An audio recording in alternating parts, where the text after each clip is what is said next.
Welcome to the Double R Show, the podcast that features everything about North Lincoln County.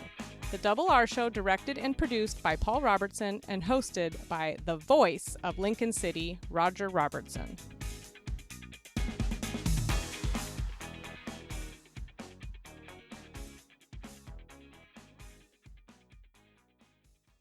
Welcome to the Double R Show. Son Paul is with me, and we're going to be in session. Pretty quick, yeah. So the legislative sessions are again starting here, just right after the podcast launches. And so we're fortunate enough again to have two representatives of our area, one senator and one representative. And one party and the other party as well, one a Democrat, one a Republican. Yeah, and I think listeners will know who we're talking about, obviously, but Senator Anderson and Representative David Gomberg will be on the show. And so we look forward to chatting with them right after these messages. Jay White is without question the best Neil Diamond performer on the planet. And Saturday, February 28th, Chinook Winds presents one unforgettable night of all the hits during the Neil Diamond Legacy Concert.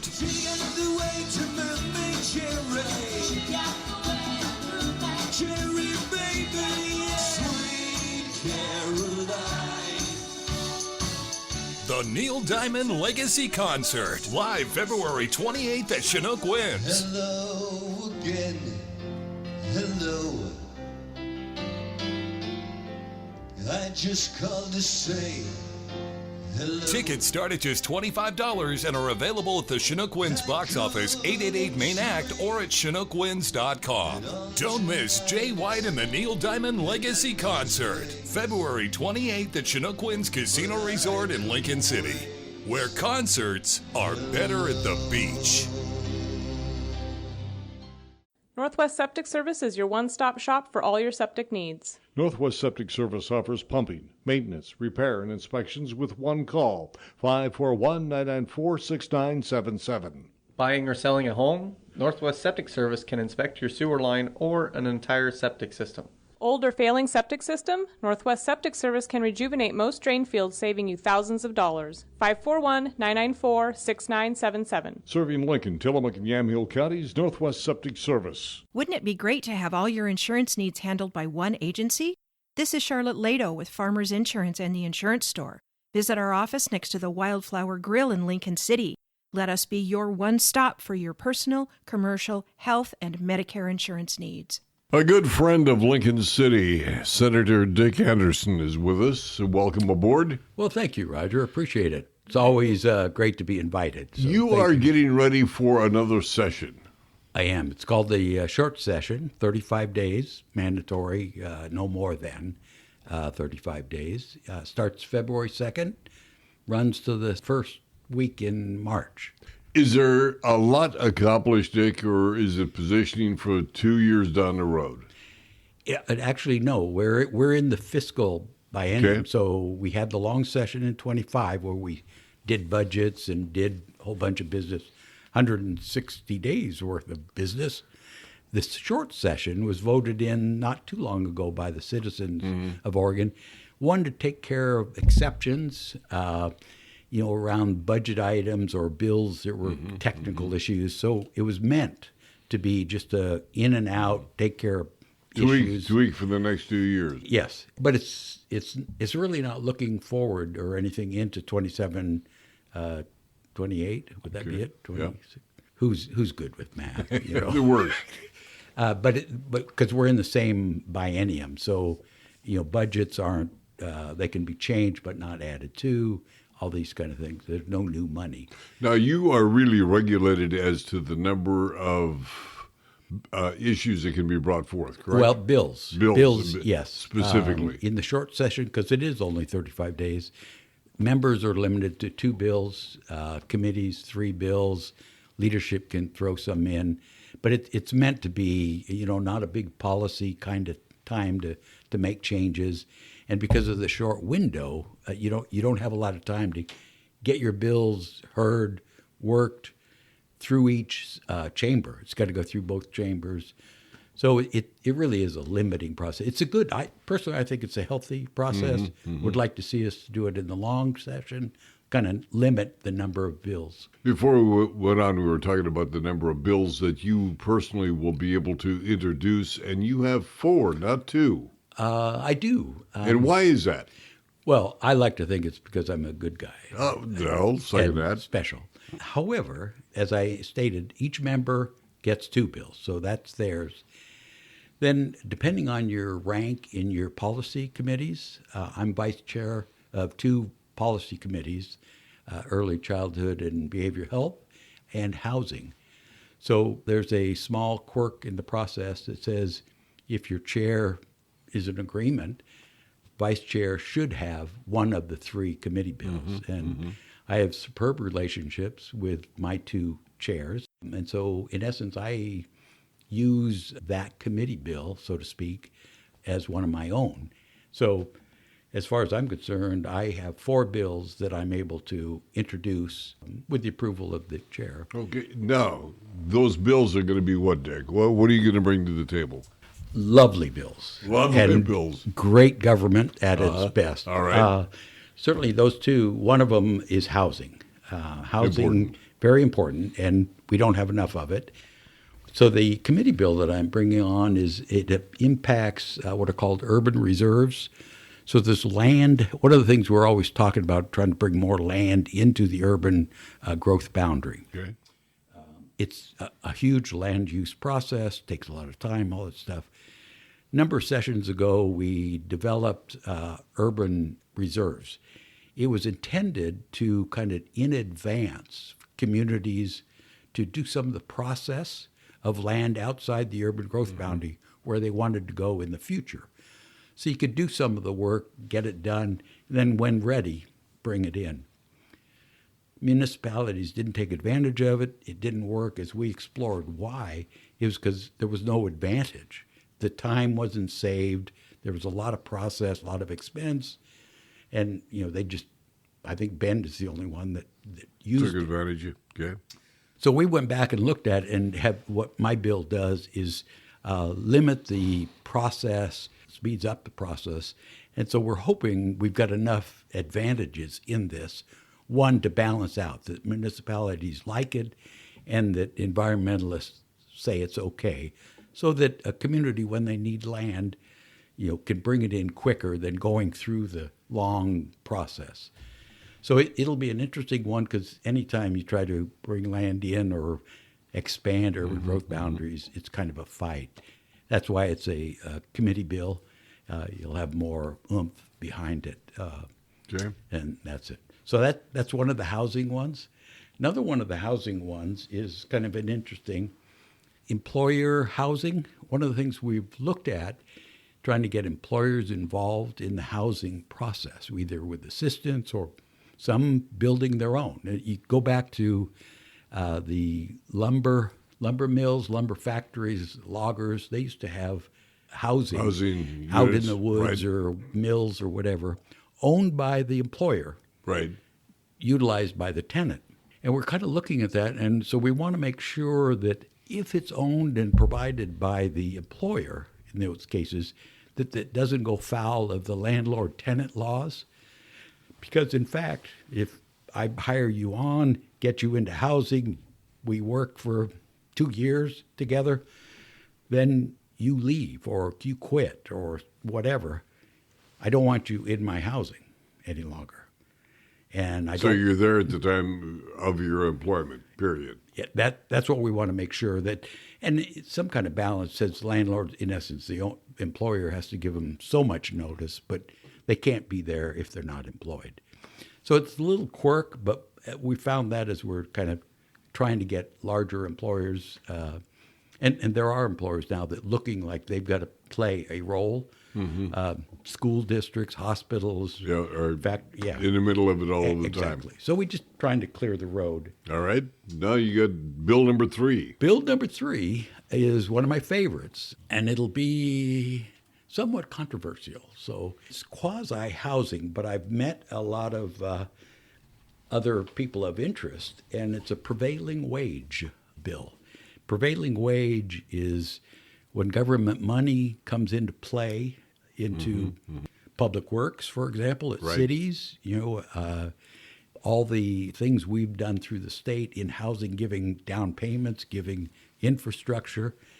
When you do that work, it's got to be a union Scale. And we have something like 6 or 7 regions in the state, different scales, different amounts, all of that kind of stuff. What I'm finding is that it's costing citizens, taxpayers, more money than it should. The prevailing wages. The prevailing wages. So I'm looking at trying to exempt a little higher up, meaning, let's take housing. Affordable housing is exempt from prevailing wage if it's 4 stories or less. Makes sense? Mm-hmm. Portland builds, and metropolitan areas build taller than 4 stories. So even though it's affordable and goes to 10 floors, it runs into prevailing wage. To build. So that means that structure costs a lot more than, certainly if it wasn't prevailing wage, meaning, the workforce. And so earlier, I was running into a problem with that, saying that it's costing us all more and we're not getting more units and all this kind of stuff. Now we have some actual projects to show that there's a difference. Example, I just toured Salem a couple of weeks ago, an old church in Salem Housing Authority bought the church. It had been empty for years. They remodeled it they wanted something like 20 units for veterans. So veteran housing apartments. Mm-hmm. Walked through the process to prevailing wage it, because it would be income restricted, all that kind of stuff. They said, no, you have to go prevailing wage. One, because it was a church before. It was commercial. Now you're changing to residential. Because it was commercial, it doesn't apply. Even though it was empty, it had been in a residential zone, church. They went from 20 units to 17 units and $50,000 additional per door, per apartment. Per apartment. It got built. It wasn't going to. It got built simply because the city of Salem had some extra money that they put to it. But now what I've got is a project that says, here's what it costs prevailing, here's what it actually costs not prevailing. Dick, I see we're quickly running out of time. The 4th bill is what? Liability insurance. Okay. Again, I discovered it through childcare. Much as we talked earlier, the cost of insurance is going up. Liability insurance is huge, putting providers out of work. All right. Dick Anderson, State Senator for Lincoln City and the Oregon Coast. Yes. Senate District 5. Senate District 5. Senate District 5. How could I possibly forget that? I don't know. We'll look forward to having you back when the session is underway. Thank you, sir. Senator Dick Anderson. More in a moment. Home-style cooking in a hometown atmosphere. Hi, I'm Adina from Zeller's Restaurant in Rose Lodge in Lincoln City. Join us daily for good fun and great food. You can even kick up your heels at Zeller's. You're invited to join the members and friends of the Congregational Church at 2345 Northwest Orr Place in Lincoln City for this Sunday's Holy Communion, a hopeful sign of the promised realm of God marked by justice, love, and peace. The communion table is open to anyone and everyone. Join us Sunday at the Congregational Church in Lincoln City, 2345 Northwest Orr Place, directly west of Grocery Outlet.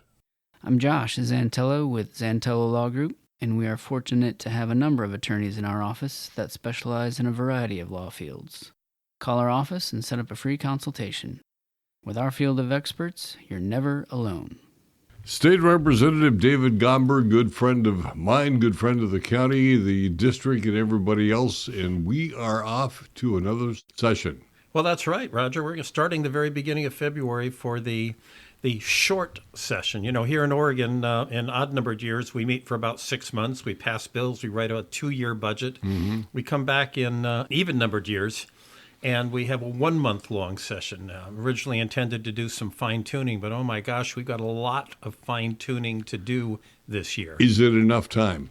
Well, I hope so. We have been meeting for months getting ready to actually get started. Okay. And when I say there's a lot of fine-tuning to do, we passed a budget in July when we adjourned. Right. Well, then the state economist came back and said, well, I'm sorry, the economy's changing. You don't have enough money to pay for the stuff you approved.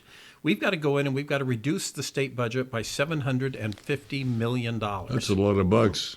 Well, you know, it's going to be 5 to 10% across the board. And a lot of people would say 10% doesn't sound or feel like a whole bunch until you start taking 10% out of your schools. 10% out of your public safety, firefighting, healthcare, or food supports. So those kind of things are going to make a difference. But if that weren't bad enough, or at least challenging enough, I should say, the legislature met for a special session in July to try and decide how we were going to pay for our roads and bridges. How are we going to pay for the State Highway Trust Fund and local roads as well? Because the costs are all going up, but you and I were driving more fuel-efficient vehicles. So we're not using as much gasoline.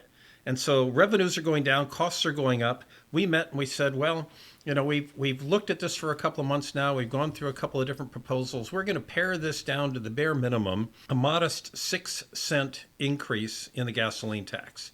I say modest because my calculations are the average driver would pay about $2 more a month, which would go for road maintenance. It would go for fog striping and potholes and snow removal and response to landslides, which we're experiencing right now in Lincoln County. Yep. So we passed that, and almost immediately Oregonians pushed back and said, "No, wait a minute. Too much. We don't like gas tax increases, especially at a time when we're having trouble paying our rent and buying groceries."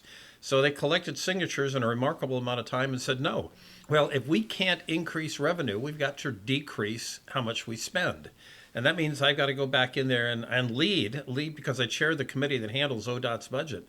I've got to find a way to cut another $300 million dollars out of the budget. Out of the budget. And, we already cut $50 million out during the last session. We eliminated 100 jobs. We're now looking at maybe reducing 700 jobs at ODOT. The big bridges they're working on in Portland, let's just hold up for a while and put that aside.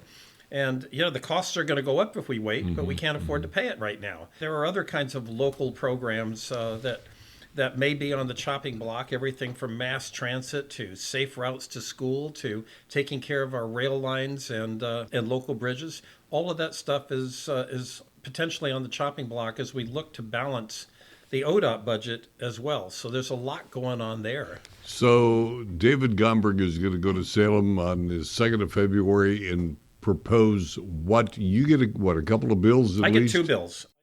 What are they going to be, David? Well, the first one has to do with ocean science. And we've got a group out here called the Ocean Science Trust, which gives grants to scientists to study the ocean. And instead of giving them state money, we want to give them the opportunity to create a 501c3 and solicit private money as a nonprofit.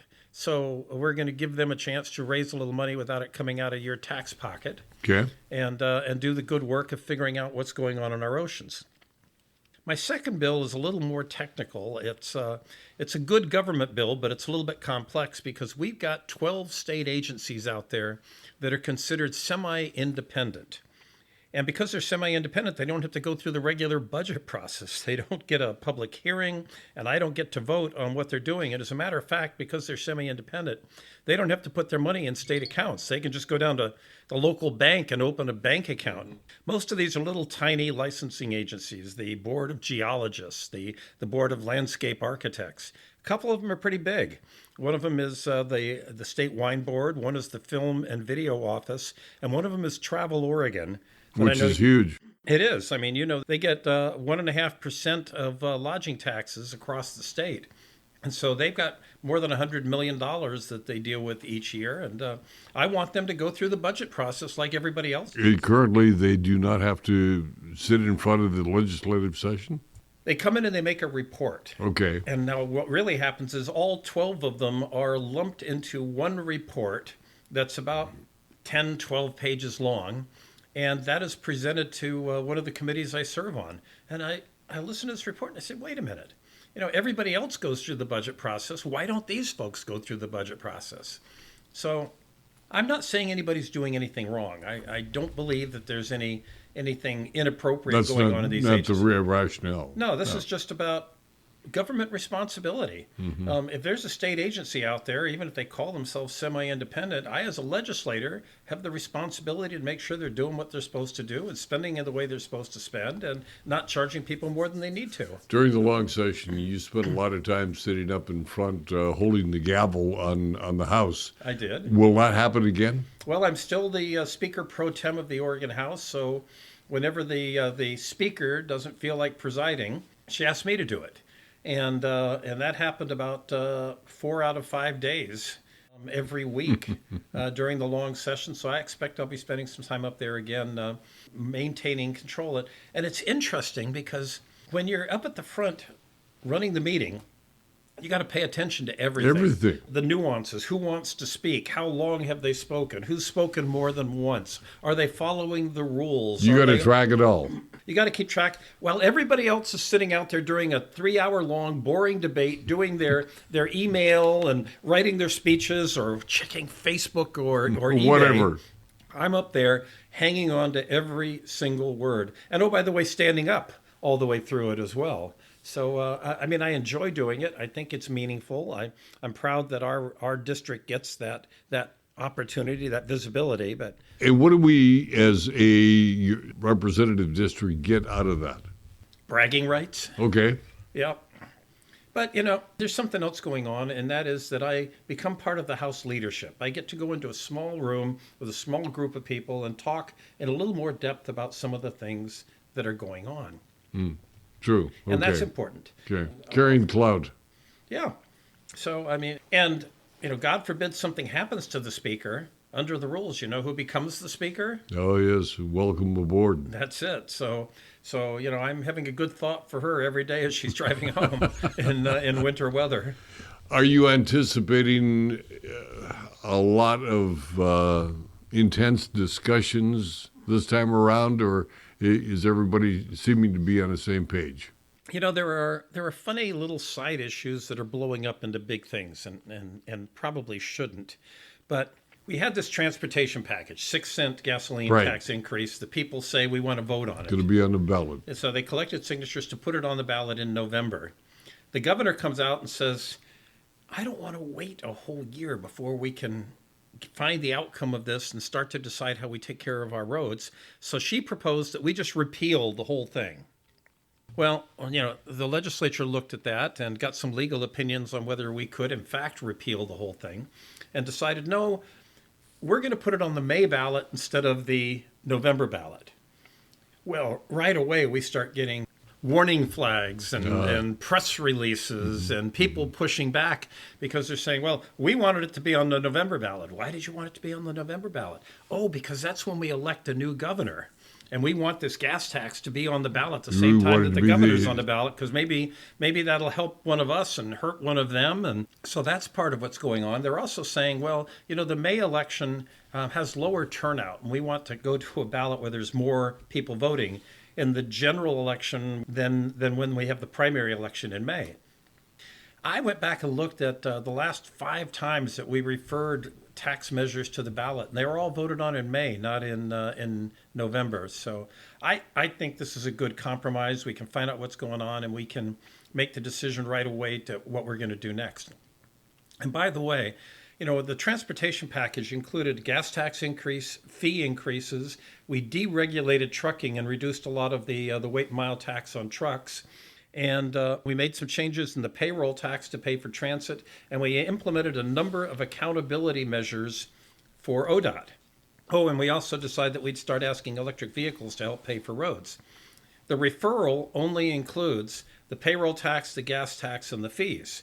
So if we had repealed everything, we'd lose the rest of it. The accountability portion, the good work for trucks and the charges to electric vehicles. By holding the election instead of what the governor proposed, we keep those good elements. David Gomberg, State Representative, we look forward to having you back during the session, if it's all possible. We know it's going to be work. Well, there'll be a lot to talk about. Don't miss the Neil Diamond Legacy Concert February 28th at Chinook Winds. For tickets, go to ChinookWinds.com. The Neil Diamond Legacy Concert at Chinook Winds, where concerts are better at the beach. If you're looking for great early garden fresh produce, it's Kenny's IGA in the Bay Area of Lincoln City. 4 generations of Morgans caring for your every grocery need. All of your favorite beverages, a full deli, meat, produce, and of course, groceries.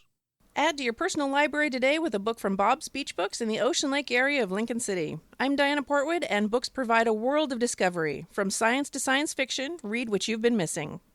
Hey, welcome back to the Double R Show. As we close things out today, again, our thanks to Senator Dick Anderson and Representative David Gomberg for joining us and bringing us up to date on what will be transpiring now within the next couple of months, over the next couple of months, I guess I should say, with the legislature back in session. Yeah, and some of the wish lists that they've got planned, and we'll be bringing forward for this legislative session, the short session. The short session. Yeah, the short session. And speaking of sessions, the Lincoln City City Council meets a couple of times a month, as does the Planning Commission. And the Planning Commission is going to be meeting on February 3rd, Tuesday, the 3rd, 6 o'clock. On February 4th, we get the Driftwood Public Library Board meeting. Then on Monday, February 9th at 6 o'clock, Lincoln City City Council meeting as well in council chambers. Yeah, and if you're looking for any of that, also just go to lincolncity.org, right? And it was really quite interesting to watch last week's program. There probably was 25 to 30 people testifying in front of the city council in reference to ICE. Oh, right, yeah, and many more in the audience as well. Oh, gosh, yes. And you can, again, watch those as they stream live on lincolncity.org or, catch up after the fact, too. We also have a Community Days committee meeting coming up on February 3rd, 5:30 p.m. This takes place at the Oregon Coast Community College, and Community Days is wonderful. Yeah, and it's always kind of a great time just to meet friends and family, and as may be the case. Yes. And join in and help produce some of these events, and then, participate where you can. And one of the most unusual events that comes to Lincoln City frequently, Tibetan monks are going to be doing their artwork, if you will, at the Cultural Center, February 11th through 15th. It is fascinating to watch these gentlemen, these monks, meticulously create their art. Yeah, I've seen it a couple times, more the finished product. Yes. And then it's ephemeral, right? Right. Just blows away. Or just gone. Just gone after all that work goes into it. So kind of a meaningful experience to witness and participate, at least from the viewing perspective. And again, at the Cultural Center. What dates? That is going to be taking place on February 11 through 15. It is phenomenal to watch these gentlemen so silently, so meticulously craft their art. It's just fascinating to watch. Anything else your side of the table? No, thanks, but we're looking forward to more sessions as we move forward through this calendar year on the Double R Show. And that'll do it to the Dunes on a Double R Show. Please remember to like, subscribe, and share so you, your family, and friends around the world from Germany to Thailand can enjoy the Double R Show. For Son Paul and Jana, I'm Double R. Have a happy day.